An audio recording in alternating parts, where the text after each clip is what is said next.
On se retrouve donc pour nos matinales autour d'un sujet tout à fait passionnant. Médecine et Bible, c'est le nouveau livre du docteur Ariel Toledano, portrait inédit de personnages bibliques. Ça vient de paraître aux éditions InPress. Docteur Toledano, bonjour. Merci beaucoup d'être avec nous. Je suis ravie de vous avoir. D'habitude, je peux le dire que c'est votre femme que j'ai l'habitude d'avoir.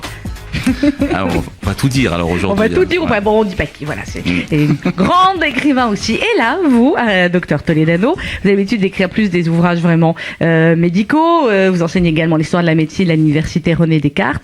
Et avec ce livre, c'est la fin d'un triptyque. Il y a eu la médecine du Talmud, il y a eu médecine et Kabbale. Et donc là, nous sommes sur médecine et Bible. Et pour en parler avec vous, il se trouve que j'ai demandé au grand rabbin Olivier Kaufmann d'être avec nous. Bonjour. Bonjour. Merci beaucoup d'être avec nous, monsieur le grand rabbin Kaufmann. Vous êtes un habitué aussi de la station, vous êtes un collaborateur de RCJ. Et quand je vous ai proposé en vous disant, vous allez voir, c'est un très beau sujet, venez discuter avec lui, j'ai dit, ça tombe bien, on se connaît un peu et on étudie ensemble, hein, on peut le dire. Donc, est-ce que, d'abord vous l'avez lu évidemment, le grand rabbin Kaufmann, je vais vous demander peut-être d'abord à vous ce que vous avez pensé du livre, et puis après on va parler de tous les sujets évoqués par le docteur Toledano.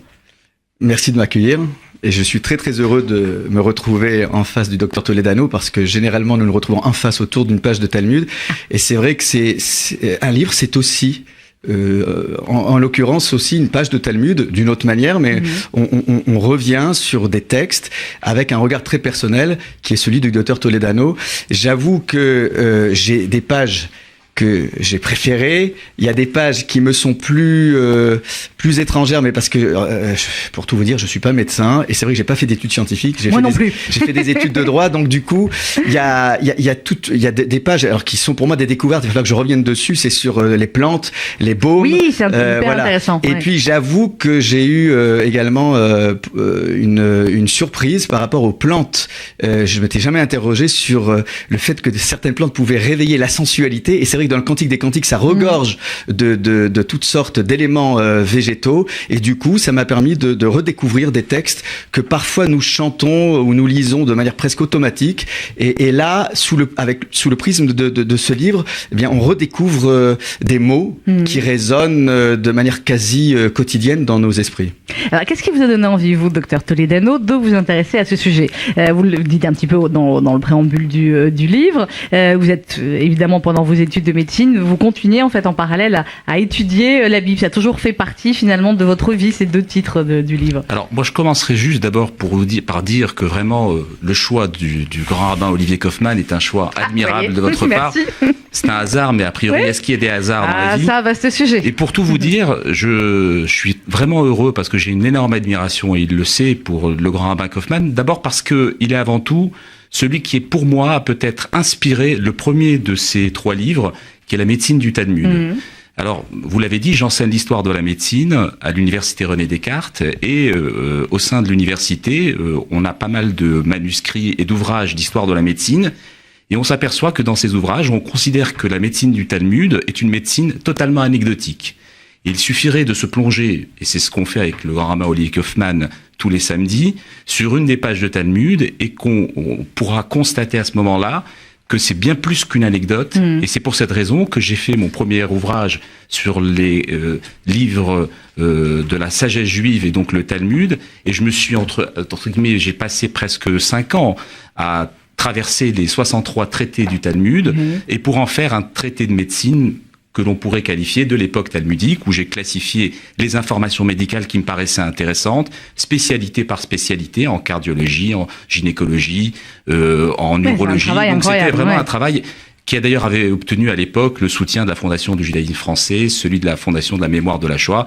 Donc c'était un travail qui a été salué, et qui m'a permis d'ailleurs, figurez-vous, de faire 2 heures de cours à l'université René Descartes sur la médecine du Talmud. Donc vous voyez que malgré tout, ça a permis de montrer que c'était bien plus qu'une anecdote et que c'était vraiment une médecine, et j'ai été même plus loin puisque le sous-titre de mon livre était « La médecine du Talmud au commencement des sciences modernes », ce qui prouve bien que nous sommes face à des médecins, mais face à des rabbins médecins qui avaient du nez et qui avaient également une vision qui était pour moi très originale et peut-être même très avant-gardiste par rapport à leur époque. Et alors pourquoi je me suis intéressé à la Bible ? Parce qu'en fait, si vous voulez, partant de cette réflexion sur la médecine et le Talmud, j'ai voulu aller plus loin et je me suis intéressé à d'autres textes comme les textes de la Kabbale. Et c'est un livre que j'ai écrit il y a environ un an et demi, qui s'appelait Médecine et Kabbale, le pouvoir des lettres. Et dans ce livre, en fait, j'abordais les affinités que je trouvais entre la médecine et la Kabbale. Et l'affinité qui m'a le plus impressionné, c'était qu'en fait, nous les médecins, qu'est-ce qu'on fait ? On essaye de dévoiler les corps. Et les kabbalistes, eux, font quoi ? Ils dévoilent les textes. Donc, vous voyez, j'ai commencé par ce type d'affinité.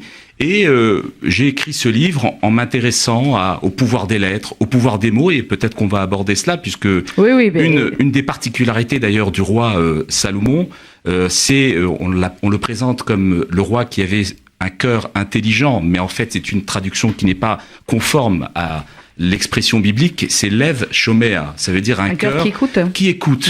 Et ce qu'on attend, à mon avis, la priorité d'un médecin, c'est d'être à l'écoute de son patient. Alors, c'est vrai que Et donc ça, c'est quelque chose qui me paraît fondamental, et c'est ce que j'essaye d'expliquer, en tout cas, ce que je fais aussi de la formation continue dans ma discipline, et j'essaye d'expliquer régulièrement aux médecins que la qualité principale d'un médecin, c'est d'être à l'écoute. Quand je pense qu'une étude a été présentée pour parler de la consultation médicale, et on disait qu'en fait, un patient était interrompu par son médecin dès l'entrée de la consultation, au bout exactement de 28 secondes. Ouais, ça fait pas beaucoup, donc je trouvais que c'était quand même intéressant de rappeler que l'écoute était fondamentale, parce que c'est l'expression la plus intéressante de la consultation, pour pouvoir déceler bien évidemment les mots du patient. Ce qui va et ce qui ne va pas. Alors le livre est constitué en deux parties. Il y a une partie de portrait qui est la deuxième partie, puis une partie plus sur la Bible en elle-même. Et le livre commence par cette phrase: soigner, c'est avant tout se soucier de l'autre. Grand rabbin Olivier Kaufmann, est-ce qu'on peut rapprocher cette phrase de tu aimeras ton prochain comme toi-même? Grosso modo. Oui, alors il y a cette idée que nous retrouvons d'une manière récurrente dans la Torah. Mais j'ai beaucoup apprécié ce que vient de dire le docteur à propos de l'écoute, parce que s'il y a bien une chose qui doit relever, je dirais, du sacerdoce, parce que j'appelle ça un sacerdoce, du sacerdoce des médecins, et d'une certaine manière aussi, celui qui est endossé aujourd'hui par les rabbins, c'est d'être à l'écoute des maux de la société, être à l'écoute des grands débats qui animent la société, être à l'écoute, peut-être pas du corps, encore que, on y reviendra, il y a un lien entre le corps et l'âme pour nos rabbins, mais être à l'écoute de l'âme humaine. Et c'est vrai que souvent le rabbin est assimilé à un technicien du droit, et je crois qu'on a la même problématique qu'on retrouve aussi dans la médecine. Donc, je veux dire que les rabbins n'écoutent, enfin, certains en tout cas n'écouteraient peut-être pas assez, et que le but aussi d'un rabbin, c'est de laisser aussi plus de 28 secondes. Ça, c'est la journaliste qui parle. Chacun son job. Je dis que la formation, alors je suis directeur de l'école rabbinique, je prends ma part de responsabilité. Nous sommes en train de réformer justement, mais progressivement, parce qu'il faut, vous savez, changer les mentalités, ça prend du temps. Et avec le grand rabbin de France, cette idée que là, il y a une formation théorique, mais c'est vrai que on n'insuffle pas assez au niveau de la formation pratique cette écoute. On a l'habitude de prendre la parole, de parler, de monopoliser parfois la parole, sans pour autant savoir ce qu'il pourrait avoir comme parole de résonance. Et c'est pour ça que j'ai beaucoup apprécié dans les personnages, ce personnage qui m'a le plus intéressé, c'est celui de Moïse. Parce que évoquer Moïse avec un trouble de la parole, comme l'a fait le docteur, c'est pour moi véritablement l'illustration la plus parfaite que celui qui doit transmettre, c'est pas juste celui qui joue de l'organe, mais qui va donner aussi de la substance. Et j'ai beaucoup apprécié les références qui ont été rapportées par le docteur, parce qu'on voit bien que Moïse n'est pas doté du pouvoir de conviction et du pouvoir de la parole dès le début, et c'est pour cela que j'ai beaucoup aimé cette idée où le docteur parle d'un cœur oppressé, et pour le mal portant, et pour le bien portant, c'est celui qui a une âme libérée. Et en fin de compte, Moïse a besoin de se libérer de cet embarras de langage.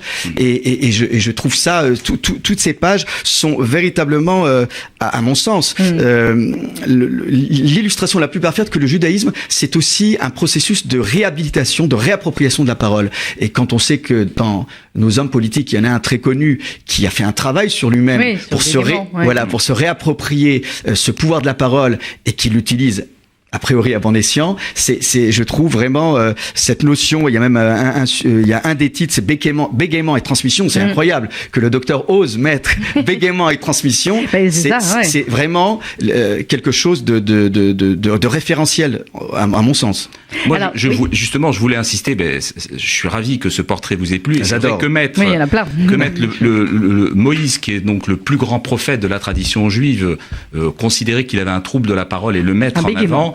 Voilà, un bégaiement. Alors, selon certaines interprétations. On n'est pas sûr que ce soit un bégaiement. Et c'est vrai que c'est intéressant parce qu'en fait, ce trouble de la parole est exprimé de différentes façons. Dans le texte de la Torah, il est expliqué comme parfois une bouche pesante, une langue pesante, et après une incirconcision des lèvres.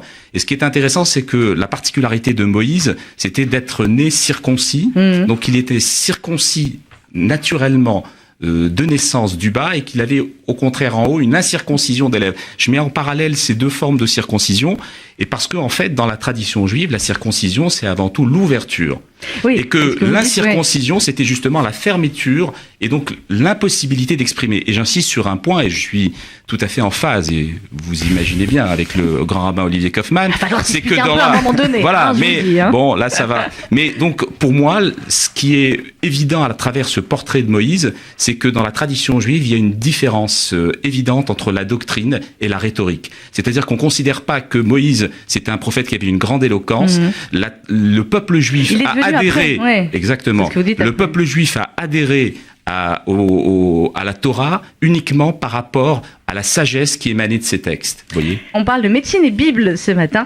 Le nouveau livre du docteur Ariel Toledano, c'est aux éditions Une Presse, et à ses côtés, le grand rabbin Olivier Kaufmann, grand rabbin de la place des Vosges notamment, et également directeur de l'école talmudique. Alors, on va parler avec vous, évidemment, de ces personnages, mais aussi toute une première partie qui est extrêmement intéressante. Docteur Toledano, d'abord sur ce qui vous a donné envie aussi d'être médecin, et puis vous dites à un moment donné, je vais retrouver la page 13, qu'être médecin, c'est aussi c'est donner de l'espoir. Soigner, c'est donner de l'espoir à ceux qui sont malades. On en revient à ce que vous disiez sur l'écoute et également sur ce qu'écrivait Maïmonide dans le guide des égarés. C'est compliqué quand même de donner de l'espoir. Vous dites c'est la principale mission d'un médecin, quel que soit le patient en face, quelle que soit la maladie, quelle que soit la gravité. Il faut toujours donner de l'espoir. Écoutez, il y a une chose qui me paraît fondamentale, même si je suis un scientifique, quelqu'un de très rationnel, c'est que en médecine, il y a toujours une part de doute. Oui. Il y a une part d'incertitude. Et c'est d'ailleurs pour cette raison que quand on me dit la médecine est une science, je dis non, la médecine est un art, parce qu'il y a une part de subjectivité, il y a une part de doute, il y a une part d'incertitude. Il y a une part de miracle. Voilà. Et aujourd'hui, miracle, si vous le prenez dans ce sens-là. Ah oui, ça c'était pour le rabbin. Voilà, c'est pour le rabbin.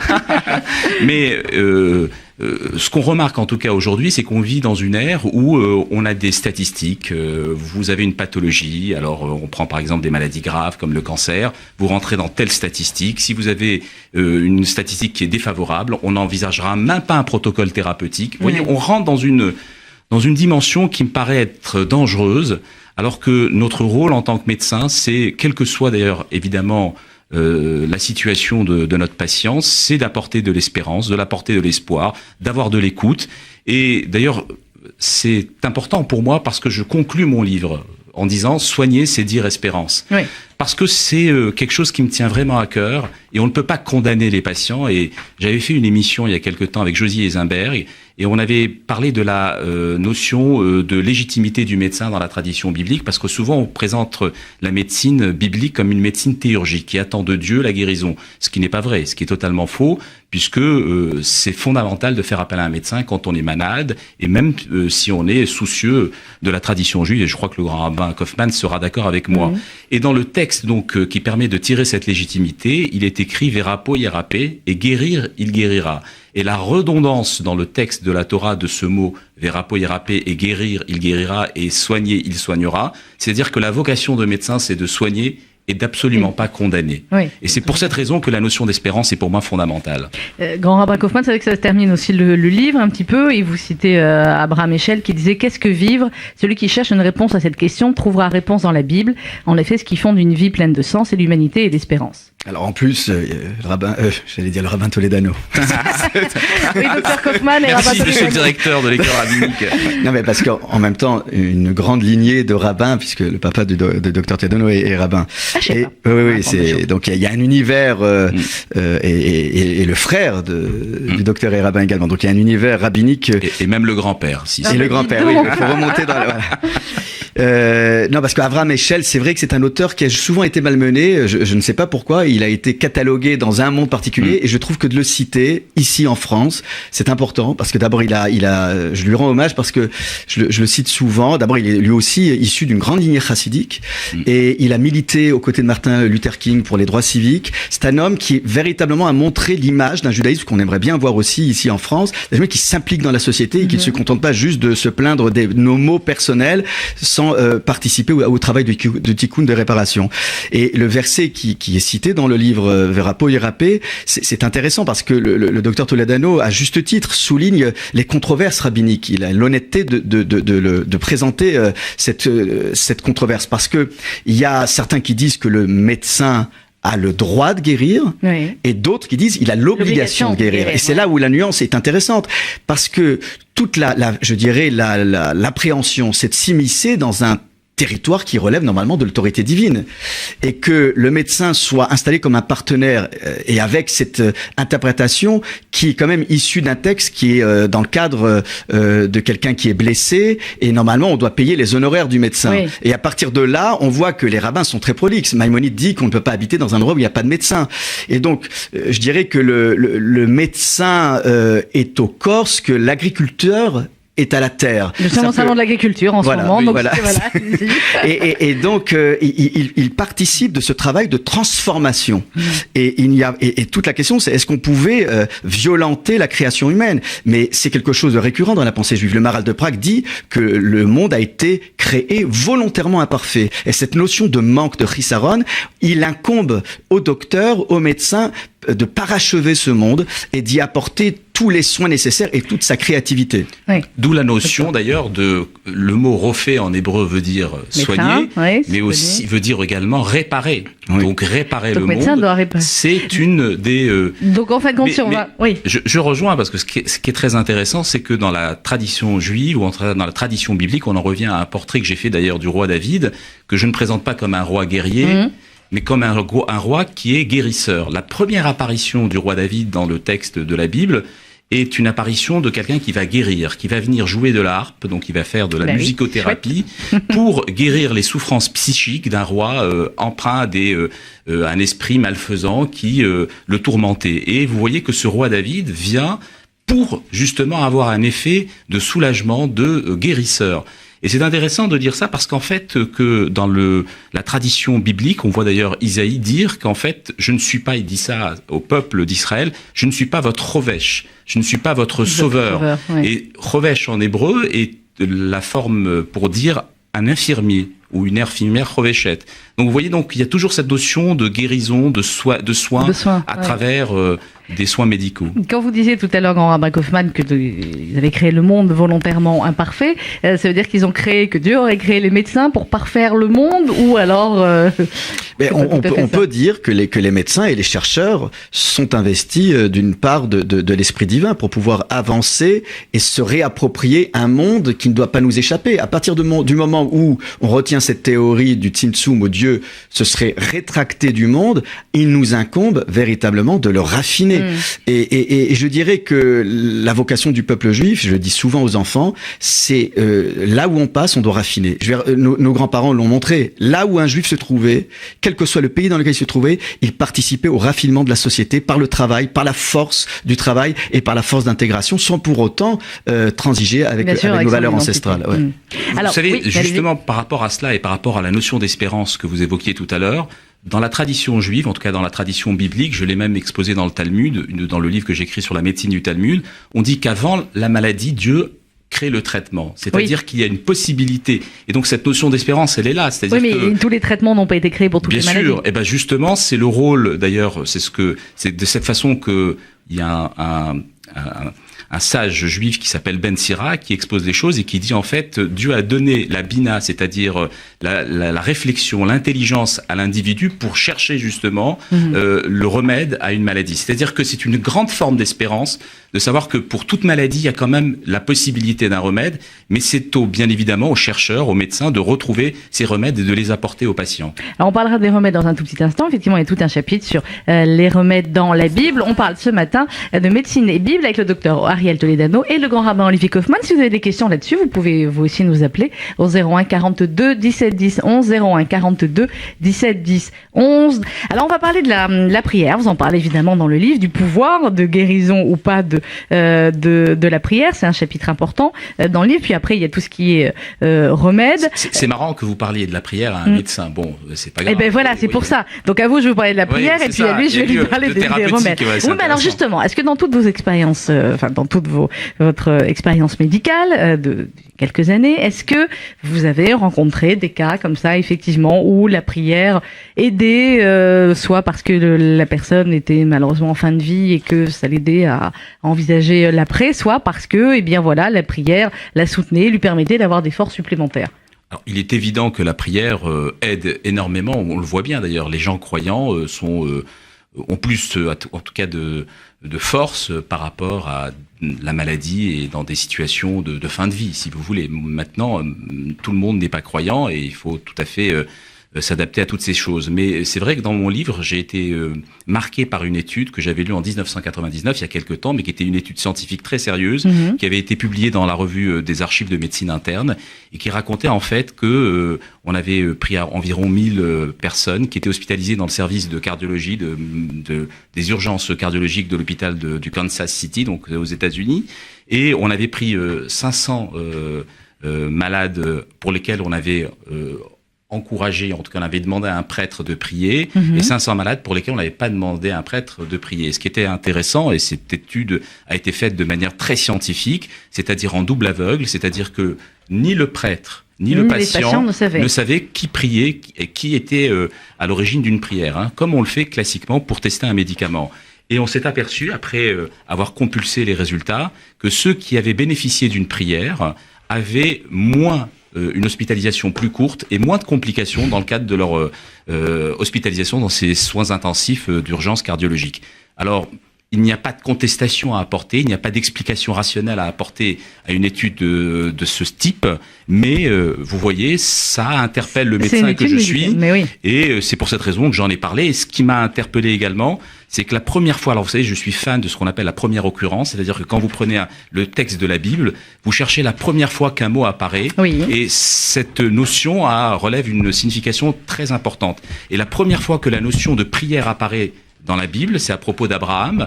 Abraham va prier pour un roi qui s'appelle Avimelech, et juste après cette notion de prière, le texte nous apporte que la personne en question a guéri. C'est-à-dire qu'il y a une apparition conjointe de la notion de prière et de la notion de guérison. Ce qui fait que prière et guérison peuvent rimer ensemble, mais il est évident que la prière, évidemment, ne suffit pas et qu'il faut faire appel à un médecin. Il faut les deux, ça, voilà, clair. Exactement. Et c'est cette vision conjointe de la médecine et de la prière qui est une médecine, qui est une vision juive de la chose. Alors, un mot là-dessus, grand rabbin Kaufmann, puis après on a des appels, donc vous mettrez tous les deux les questions. Alors moi, j'aurais juste je dirais une petite rectification.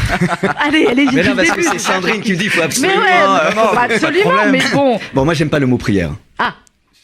En français. C'est la première fois que j'ai un grand rabbin qui me dit qu'il aime pas le mot prière. J'adore. Ouais, en fait, c'est pas vraiment juif de dire prier, parce qu'on vient pas demander. On vient gratuitement à la synagogue. On vient.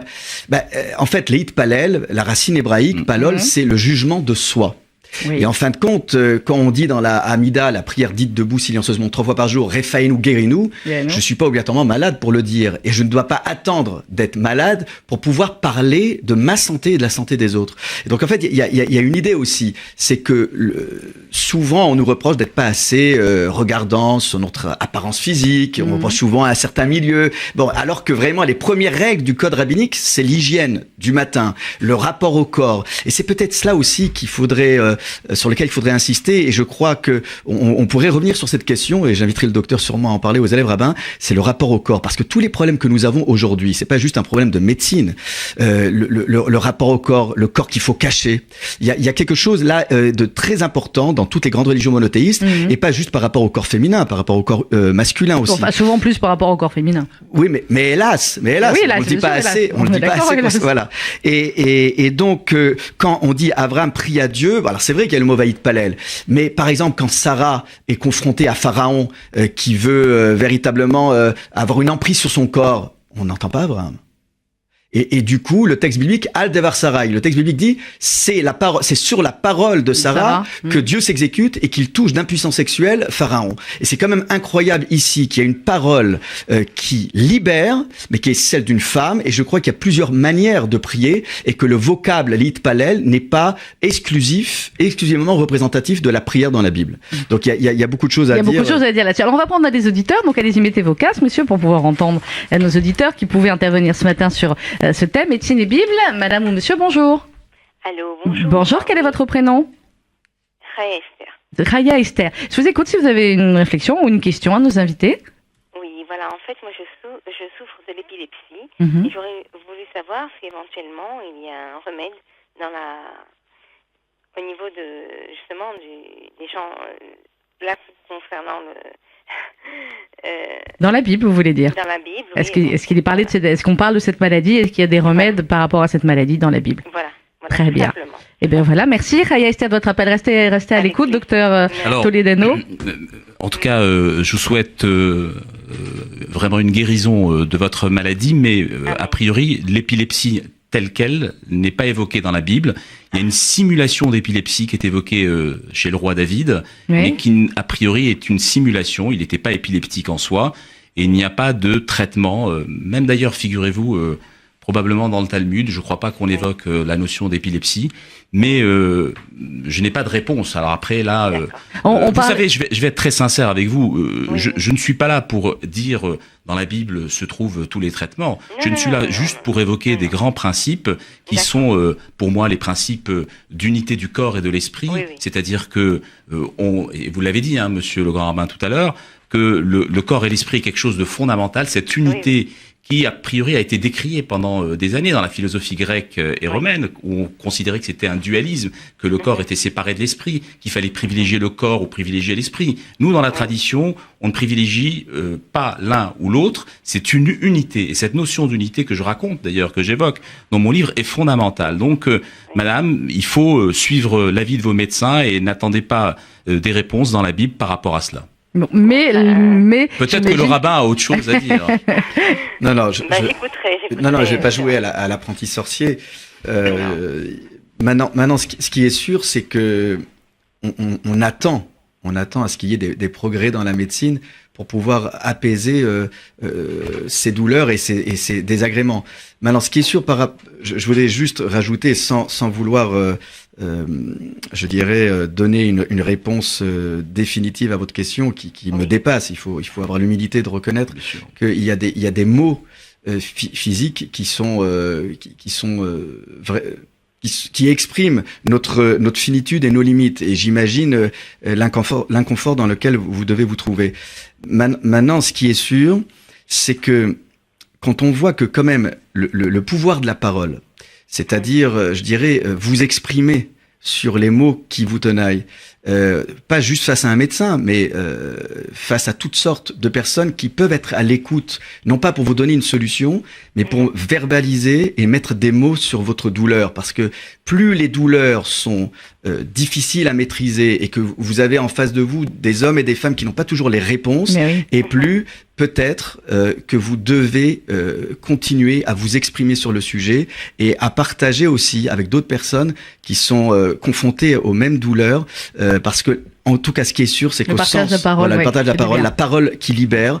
Je ne dis pas que ça aura une influence sur votre corps qui se manifeste de manière parfois surprenante, mais en tout cas, je reste convaincu que, au sens de la tradition juive, la parole a une influence.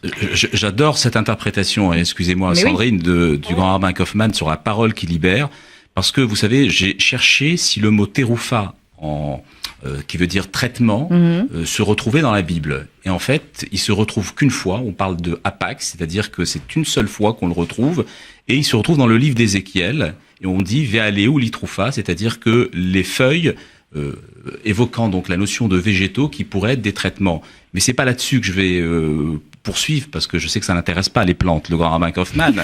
Mais je veux juste dire qu'en fait, il y a une discussion entre rabbins dans le Talmud pour savoir d'où vient l'origine du mot terufa. Est-ce que ça vient du mot thérapia, du grec, qui veut dire donc traitement, ou ça viendrait du mot rapha, qui veut dire soigner en hébreu. Ouais. Donc il y a une longue discussion qui est passionnante, mais juste, en fait, il y a un rabbin qui dit quelque chose de très intéressant.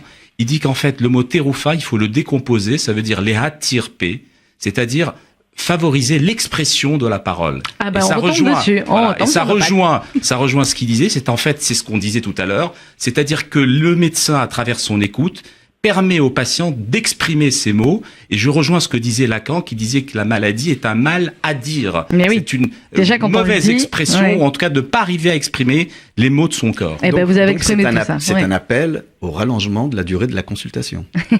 Bon, ça c'est un autre problème un peu pour l'élection présidentielle. On va remercier. Merci beaucoup Raya Esther de votre appel ce matin. Je voulais juste vous dire ce qui est très important en fait, je pense qu'il y a un très grand remède effectivement, c'est la prière, la tefila. Écoutez. Alors on va partir avec ça, je crois que c'est... Voilà. Amen, merci beaucoup. Merci à vous de votre appel, votre fidélité, au revoir. On a un deuxième appel, je suis sûre que le sujet allait passionner nos auditeurs. Allô, bonjour. C'est à vous, vous êtes en direct sur RCJ, bonjour. Vous êtes là. Souvent on fait quelque chose d'autre en même temps. Oui, bonjour, c'est à vous, vous êtes en direct. Quel est votre prénom ? Bonjour, je m'appelle Michel. Oui, Michel, vous aviez une question, une réflexion par rapport à nos invités ? Oui, j'avais une question par rapport à ce qui a été dit tout à l'heure, où en fait, il a été précisé que pratiquement tous les maux ont un remède, même les cancers, par exemple, bien qu'on n'ait pas encore trouvé le traitement. Et moi, je me pose des questions là-dessus, parce que si on arrive à tout définir matériellement, alors dans un sens, il n'y a plus de place pour le divin, d'autant plus que si j'ai bonne mémoire, à l'époque où il y avait le temple, il y a un sage qui avait trouvé la possibilité de résoudre tous les maux par les plantes, et comme il avait trop de succès, il a enfoui ce manuel, parce que après les gens ne travaillaient plus sur la cause de ces mots qui avaient parfois une origine spirituelle, et donc du coup le manuel perdait de son sens, puisque les gens ne cherchaient plus la cause de leurs maux et ils allaient simplement à la réparation du mal sans traiter la cause en fait. Et ils en savent des choses nos auditeurs, hein, j'avais pas tout ça. Alors Michel, qui va répondre en premier ? Le médecin d'abord et après le rabbin. Voilà, le médecin va répondre. En fait, Michel, bonjour, et je suis ravi d'entendre votre remarque. Juste, je me permets de vous dire qu'en fait, ce n'est pas un sage. Ce que vous évoquez, c'est l'histoire d'un livre qui s'appelle le livre des remèdes, et je consacre tout un chapitre à cette histoire dans mon livre sur la médecine du Talmud au commencement des sciences modernes, parce que c'est un livre qui m'a personnellement très intéressé, parce qu'en fait ce livre aurait été écrit, alors ils ne sont pas tous d'accord, mais aurait été écrit probablement par Noé sous l'inspiration de l'ange Raphaël, et vous avez il y en a d'autres qui pensent que a été écrit par d'autres personnalités bibliques, mais en tout cas ce livre, qui s'appelait le livre des remèdes, avait en tout cas la notion d'avoir la possibilité de réparer, ou en tout cas de traiter toutes les maladies qui existaient à l'époque. Ce livre a été caché à un moment donné par un roi qui s'appelait le roi Ézéchias, et qui l'a caché parce qu'il considérait que les gens ne priaient plus Dieu quand ils étaient malades, mais allaient directement consulter ce livre-là pour trouver la guérison par rapport à leur maladie. Mais ce que je disais, et il n'y a aucune contradiction entre ce que je disais et ce que vous apportez comme information,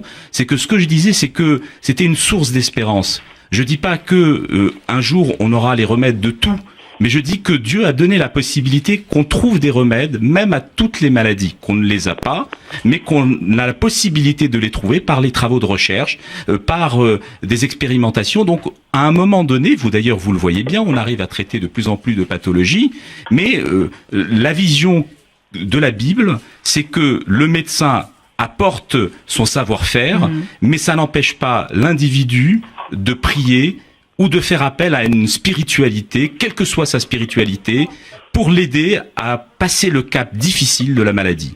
Monsieur le grand rabbin? Je comprends tout à fait la question de notre auditeur. C'est vrai qu'il faut toujours préserver cette place affectée au divin. Et à force de vouloir tout rationaliser, et c'est pour cela que lorsqu'on voit certains commentateurs rabbiniques essayer d'expliquer l'inexplicable, parce qu'on sait très bien que les lois alimentaires relèvent normalement de la catégorie chok, c'est-à-dire loi dépassant l'entendement, ce qui n'enlève pas légitimité aux médecins, aux rabbins médecins comme Maïmonide, d'essayer de consolider la foi des uns et des autres pour essayer de trouver un sens à ces lois. Mais pour reprendre un peu les propos d'Abraham Eshel, qui disait que d'une certaine manière, on est toujours enclin à vouloir chercher la goutte de sang dans l'œuf, la goutte de sang qui serait de trop dans un morceau de viande, et en même temps on en oublie que il faudrait chercher aussi la goutte de sang dans un billet de $, et dans notre manière de nous positionner dans les transactions commerciales, dans les relations à l'autre. Et en fait, la cache-route, c'est pas uniquement l'alimentation. Voilà, exactement. Et donc du coup, beaucoup de rabbins comme le rabbin Samson Raphaël Hirsch se sont exprimés là. Bien sûr, l'interdiction de consommer le nerf sciatique, au-delà de cette recherche, je dirais médicale, il y a aussi cette symbolique. En fin de compte, ce qu'on consomme, c'est avant tout ce qui pourrait être digne d'être signalé comme représentatif de l'attitude qu'on devrait adopter vis-à-vis de l'autre, et pas juste vis-à-vis de Dieu. Donc le nerf sciatique, qui rappelle, vous en avez parlé dans votre livre, Jacob, c'est refuser la soumission, et le nerf sciatique, c'est précisément l'endroit où il a été touché, donc la symbolique de la soumission. Donc il y a toutes sortes d'idées qu'on doit se réapproprier, et donc en faisant cela, si on fait cette traçabilité symbolique, alors on laisse de la place à Dieu. Ben voilà. Merci beaucoup en tout cas Michel pour votre question. Je ne le savais pas, vous avez permis à nos invités d'en parler, c'était tout à fait passionnant. Merci beaucoup Michel. Au revoir. Le temps passe très vite, il nous reste malheureusement que 3-4 minutes, et puis après j'espère que vous resterez avec nous pour écouter toutes les semaines. Nous avons des contes pour enfants sur RCJ. Oui. Ah oui, je crois que vous aimez bien en plus, vous êtes fan. Non mais en plus j'ai découvert que c'était l'ancienne directrice de l'école de Paris. Mais oui, c'est Dominique Dahan. Et voilà, et je trouve ça incroyable. C'est au moins on sait. C'est mercredi, c'est dans quelques minutes sur RCJ. Docteur, vous allez on sait dans quoi se recycler après. Je vais pas vous recycler tout de suite. Docteur Ariel Toledano, médecine et Bible, il y a des tonnes de sujets qu'on n'a pas évoqués parce que le livre est très dense, et puis je veux dire chaque ligne mériterait encore d'en parler. Il y a tous ces personnages aussi dans la deuxième partie du livre. Il y a Sarah, il y a Ève, il y a d'autres personnages dont vous avez parlé également. Vous finalement, qu'est-ce qui pour vous a été le plus intéressant dans les recherches de ce livre? Qu'est-ce que vous avez découvert qui a éclairé peut-être différemment votre vision de la médecine ou votre quotidien de médecin? Non, moi je dirais simplement, c'est la lecture de la Bible qui m'a beaucoup apporté. Vous savez, quand vous soignez des gens, que vous avez des malades en face de vous qui expriment leur souffrance en permanence, vous avez besoin vous-même en tant que médecin de récupérer, de reprendre des forces. D'ailleurs, comme le rabbin, j'imagine qu'en entendant toutes ces personnes qui racontent leurs mots, il faut au bout d'un moment.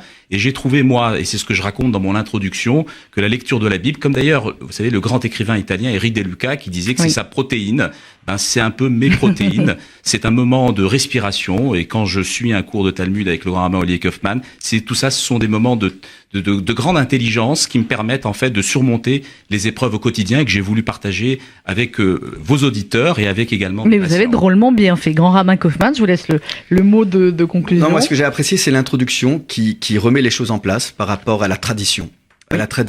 Et je crois que décidément, le docteur Toledano. Je crois que je vais obtenir le titre. Honoris causa. On peut être rabbin honoris causa. Le docteur Toledano s'inscrit en plus tout à fait dans cette lignée rabbinique, et comme quoi on peut tout à fait concilier ce que certains qualifiaient de judaïsme rabbinique comme d'un judaïsme ancien, désuet, archaïque. Voilà, et il redonne les lettres de noblesse au judaïsme rabbinique, et c'est tout à son honneur de rendre hommage à ces grands rabbins du Talmud. Et c'est absolument passionnant. Médecine et Bible, portrait inédit de personnages bibliques, docteur Ariel Toledano, c'est aux éditions InPress. Merci beaucoup d'être venu. C'est en librairie aujourd'hui. Ah bah alors aujourd'hui, Mazel Tov. Vous savez qu'on sert de mezouza ici dans cette émission, vous le savez, donc voilà. Monsieur le grand rabbin Olivier Kaufmann, merci beaucoup d'être venu nous voir ce matin. Oui, c'est la première fois. Chez Riano Vegano, voilà, il reste, je vous laisse le faire. Bah, vous revenez quand vous voulez, c'est pas comme si je vous invitais pas des fois. Je vais faire faire croire que je vous invite pas. Je vous invite, vous êtes le bienvenu quand vous voulez. Dans quelques instants, juste avant, d'abord, on va écouter Vianney à 11h51 sur RCJ avec son dernier titre, Je m'en vais. Et juste après, vous ne loupez pas les contes pour enfants d'aujourd'hui. D'abord, il y a Dominique Dahan et puis il y a Anna, c'est la mienne Anna. Et il y a Lila aussi, parce que les enfants interviennent dans les contes. Ils racontent l'histoire, vous allez écouter tout cela. Juste après, Vianney sur RCJ. Bonne fin de matinée. J'ai troqué mes clics et mes claques contre des cloques et